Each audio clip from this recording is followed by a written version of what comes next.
जय बाबा के भक्तों, welcome to my channel Trilok Bharti Rewali Dham. आज मैं आ गई हूँ एक और नई वीडियो के साथ। आज मैं आपको बताऊंगी गुरु भक्ति श्रेष्ठ भक्ति एवं गुरु भक्ति में दोष।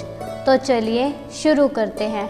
भक्तों, प्राय हमारे भारत देश में ही नहीं बल्कि पूरे विश्व में गुरु को बहुत महत्वपूर्ण स्थान दिया गया है। गुरु भक्ति श्रेष्ठ भक्ति है।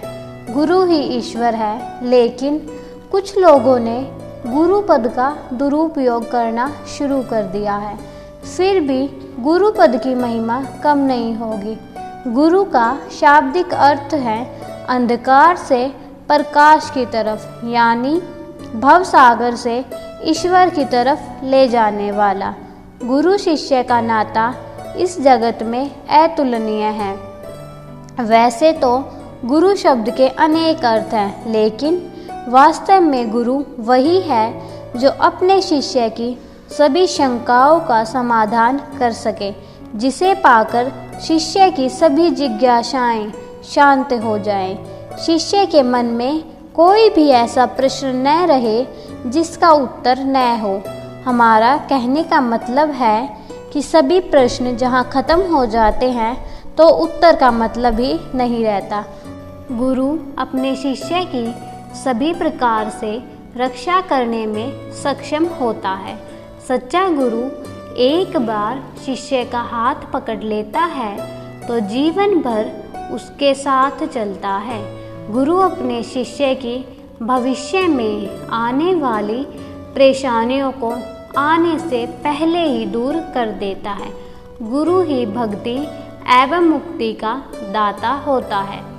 शिष्य द्वारा गलती होने पर गुरु अपना बड़प्पन दिखाते हुए उसे माफ़ कर देता है। यही नहीं बल्कि गुरु अपने शिष्य को देवता या परमात्मा से भी माफ़ करवा सकता है। अब मैं आपको गुरु भक्ति का तरीका बतलाती हूँ। गुरु भक्ति करने वाला गुरु को ही पूर्ण ब्रह्म, अंतर्यामी, जगत की आत्मा, साकार निराकार, अपना इष्ट, अपना देवता, सब कुछ गुरु को ही मानता है।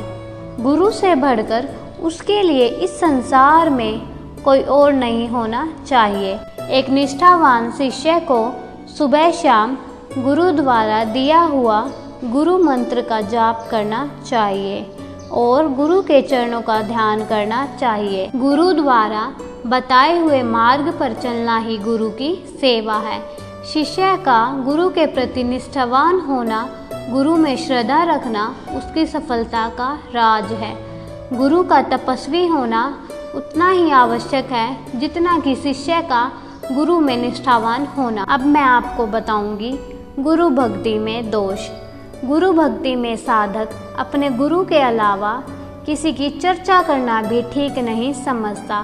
उसमें ज़्यादा कट्टरता आ जाती है, मानो जैसे वो गुरु भक्ति में अंधा हो गया हो।